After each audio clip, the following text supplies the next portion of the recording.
साथियों, आज मैं आपको बताने वाला हूं आप पडोइन ऐप पर स्कॉलरशिप टेस्ट देते समय पॉइंट कैसे बनाएंगे। फॉर एग्जांपल, आपके सामने क्वेश्चन है, भारत की राजधानी क्या है। आपके सामने चार ऑप्शन दिए गए हैं, मुंबई, नई दिल्ली, कोलकाता, चेन्नई। आपने आंसर किया नई दिल्ली। आपको बताना पड़ेगा आप जिस ऑप्शन को कर रहे हो सेलेक्ट, वो राइट है या रॉन्ग। आपको कंफर्म बताना पड़ेगा। आपने बताया इसको राइट, आप कंफर्म हो कि ये आंसर सही है। आप जैसे ही इसको सही करोगे तो आपको यहाँ से सही के 5 नंबर रो पॉइंट पैनल में जाकर के आपके 5 नंबर जुड़ जाएंगे। उसके बाद में हर क्वेश्चन का एक लेवल होता है। जैसे कि आपको लग रहा है ये क्वेश्चन इतना मेरे लिए इजी और हार्ड है, इसका निर्धारण आप करेक्ट परसेंट के आधार पर करोगे। करेक्ट परसेंट का मतलब है कि जिस टेस्ट को आप दे रहे हो उसमें पार्टिसिपेट करने वाले कितने बच्चे इसको सही करेंगे। इसका मतलब आप देखिए, जीरो का मतलब है 0 से लेकर 10% के बीच में लोग इसको करेक्ट कर पाएंगे, ये आपको बताना होगा। एक का मतलब है 10 से लेकर के 20% के बीच में लोग इसको करेक्ट कर पाएंगे। इसी तरीके से दो का मतलब है 20 लेकर 30% के बीच में लोग इसको करेक्ट कर पाएंगे। डॉट डॉट डॉट इसी तरीके से ये सारे नंबर भरे जाएंगे। इस क्वेश्चन पर आपको लग रहा है कि इस क्वेश्चन का करेक्ट परसेंट 60 से 70 के बीच में आ सकता है, तो आपने 6 को चुना यहाँ से। अब जैसे यहाँ से 6 को सेलेक्ट करोगे तो आपका 6 यहाँ आके जुड़ जाएगा। साथियों, आपके 5 आपके मार्क्स आए, 6 आपका करेक्ट परसेंट आ गया। 5 और 6 कितने हो गए? 11। लेकिन आपको जैसे ही आपके 11 हुए तो 11 का मतलब है 1 और 1 जुड़ करके 2 हो जाएंगे। साथियों, आप मैक्सिमम 9 तक पॉइंट बना सकते हैं प्रत्येक क्वेश्चन पर। 9 से आगे नहीं बना सकते, क्योंकि आप जैसे ही 9 से आगे जाओगे तो वहां पे डिजिटल सम मेथड लगने लग जाता है। डिजिटल सम मेथड क्या है वो मैं आपको बताता हूँ।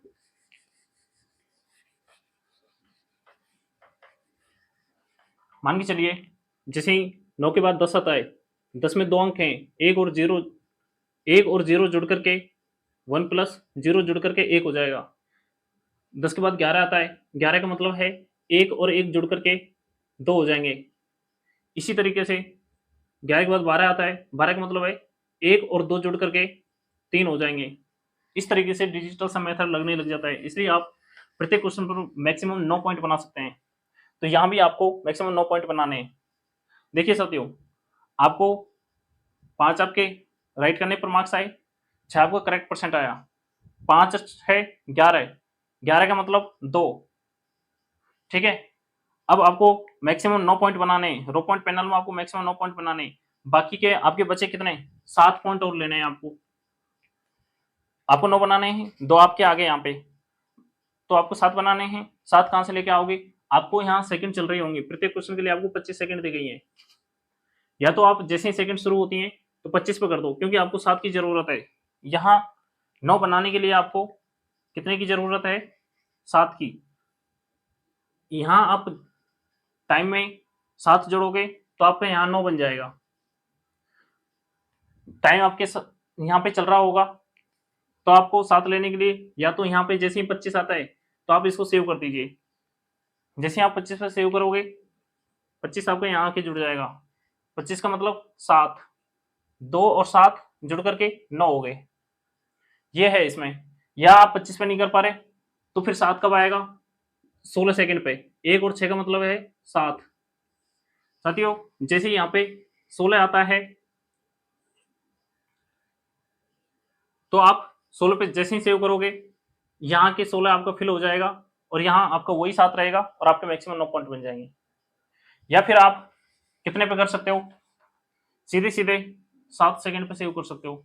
7 का मतलब है टाइम 7, यहाँ पे यही 7 आके फिल हो जाएगा, तो आपके मैक्सिमम 9 पॉइंट बन जाएंगे। इस तरीके से आपको पॉइंट बनाने हैं। आगे देखते हैं। मान के चलिए आपने इस आंसर को नई दिल्ली दिया। अब मैं फिर से आपको बता रहा हूँ, इसको किसी बच्चे ने इसको आंसर तो नई दिल्ली किया है, बी को सेलेक्ट किया है और इसी को सही ना बता करके उसने इसको गलत पे टिक किया है, वो जैसे ही गलत पे इसको टिक करेगा तो वहां से 5 ना करके कितना आएगा, 3 आएगा, 3 आ गया।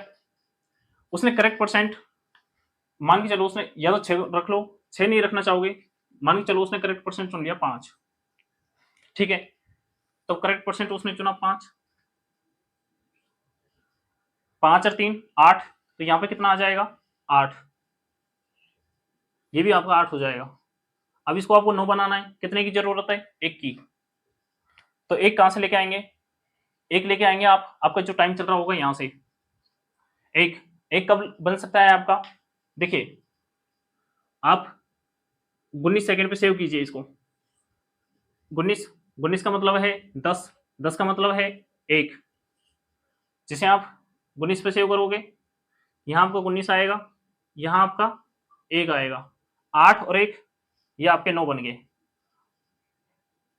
यानी कि आप क्वेश्चन को सही या गलत सेलेक्ट करके भी आप इसको यदि गलत कर रहे हो तो भी आप मैक्सिमम 9 पॉइंट इसमें बना सकते हो। साथियों, आपने तो यहां 9 पॉइंट बना दिए, आपने जो किया वो सही है गलत इसका बाद में पता लगेगा आंसर एनालिसिस में। आंसर एनालिसिस में क्या है, आपने जो यहां पे सेलेक्ट किया है उसके आधार पर आपको मार्क्स मिलेंगे,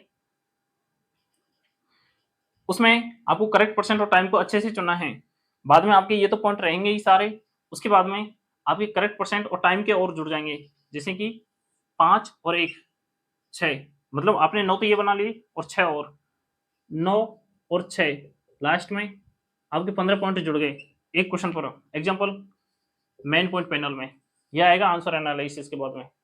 तो साथियों, आप टेस्ट दोगे, साथियों मैं आपको बताता हूँ, आपको पूरी तरीके से क्वेश्चन को पढ़ना है, अच्छे से उसका एनालिसिस करना है, कितने लोग इसको कर सकते हैं नहीं कर सकते, रही बात आंसर पहले पता होना ना होना ये आपको देखना है, बाकी किसी को इसका आंसर पता नहीं होगा सिर्फ मुझे छोड़ करके, और ये आप मानिए कि मेरे अलावा किसी को इसके कोई आंसर पता नहीं होंगे, और आंसर पता हो ना हो उससे कोई फर्क नहीं पड़ता, आप गलत क्वेश्चन कर कर भी मैक्सिमम पॉइंट बना सकते हैं। तो आप पूरा विश्वास रखिए और एक बार आप टेस्ट दीजिए, ऑटोमेटिक आपको पता लग जाएगा कि कैसे पॉइंट बन रहे हैं। तो पूरा विश्वास रखिए और आप बिना टेंशन के एग्जाम दीजिए, आप यदि मैक्सिमम पॉइंट बनाओगे तो आपको स्कॉलरशिप मिलेगी।